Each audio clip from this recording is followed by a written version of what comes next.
চলো বন্ধুরা, খুব তাড়াতাড়ি সহজভাবে আমি ডিম আর গুঁড়ো দুধ দিয়ে রসমালাই তৈরি করে তোমাদের দেখাচ্ছি। তোমরা পুরো ভিডিওটা অবশ্যই দেখবে। এই দেখো, একটা ডিম নিয়েছি, 1 বাটি গুঁড়ো দুধ নিয়েছি আর 1 লিটার লিকুইড দুধ নিয়েছি। লিকুইড দুধটা প্রথমে গরম করতে বসাচ্ছি।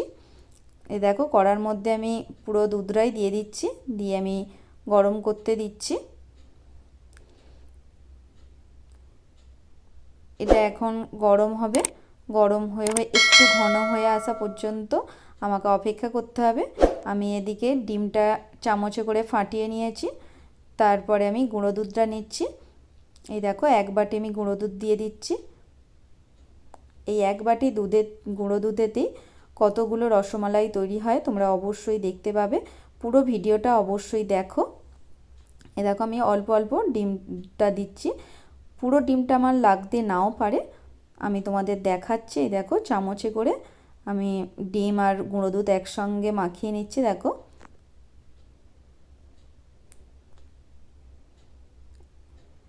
আর আমি ডিম দিচ্ছি না, এটাইকেই মাখিয়ে নিচ্ছি। এই দেখো, চামচে করে আমি কিছুক্ষণ মাখিয়ে নিয়েছি। এরপর আমি হাতের মধ্যে একটু তেল নিয়ে নেব। দেখো,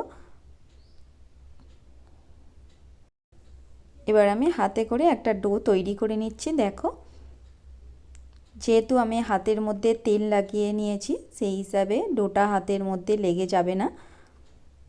এই দেখো, এতটা ডিম আমার বেশি হয়ে গেছে, এটা আমি পাশে রেখে দিচ্ছি, পরে ভেজে নেব। দেখো, ডোটা মোটামুটি রেডি হয়ে গেছে। এবার আমি এ থেকে ছোট ছোট রসগোল্লার মতন তৈরি করে নেব। তোমরা যে যেমন শেপ দিতে পারো, আমি এখানে গোল করে দিচ্ছি, তোমরা এখানে লম্বাও করতে পারো। এই দেখো, যেই থালাটায় আমি রাখবো, সেই থালাটার মধ্যে এই যে তেল একটু লাগিয়ে দিচ্ছি, তাহলে থালার মধ্যে লেগে যাবে না। এই দেখো, এইরকমভাবে ছোট ছোট করে আমি সব রসগোল্লার মতন তৈরি করে নিচ্ছি।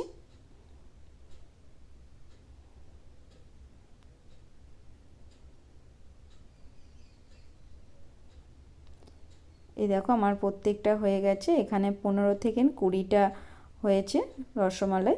এবার আমি দুধে দেখব দুধটা।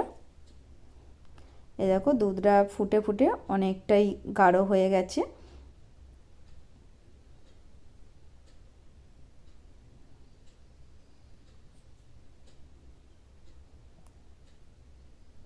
এবার আমি এর মধ্যে চিনি দিয়ে দিচ্ছি। চিনি এই যে এই বড় হাতাটার 1 হাতাই আমি দিচ্ছি। মিষ্টিটা যে যেমন পছন্দ করো সেই রকমই দেবে। এবার চিনিটা দেবার পরও আমি আবার ফোটাতে দিয়েছি। দেখো, এই দেখো, ফুটে ফুটে অনেকটাই ঘন হয়ে গেছে। এরপরে আমি এই যে গোল বলের মতন যে ছোট ছোট তৈরি করেছি, এগুলো দিয়ে দেবো এই দুধের মধ্যে। এই দেখো, সবগুলো আমি দিয়ে দিচ্ছি একটা একটা করে। যেহেতু আমি তেল হাতে আর থালার মধ্যে লাগিয়ে নিয়েছিলাম, সেই হিসাবেতে খুব সহজেই তাড়াতাড়ি এগুলো উঠে গেছে। এই দেখো, এখন এবার আবার ফোটাতে দিচ্ছি। দেখো, তোমাদের দেখাচ্ছি এরকম ফুটতে ফুটতে কত বড় হয়ে যাচ্ছে। এখনও ছোট আছে, এরপরে আরও বড় হবে। এই দেখো, কত বড় বড় হয়ে যাচ্ছে। এইভাবে আমি দুধটা চারিদিকে লাগিয়ে দিচ্ছি হাতায় করে। এই দেখো, এইভাবে দিলে তাড়াতাড়ি ফুলে যায়। এই দেখো, কত বড় বড় হয়েছে। তোমরা এই রেসিপিটা অবশ্যই বাড়িতে তৈরি করবে। কেমন লাগে আমাকে কমেন্ট করে জানাবে।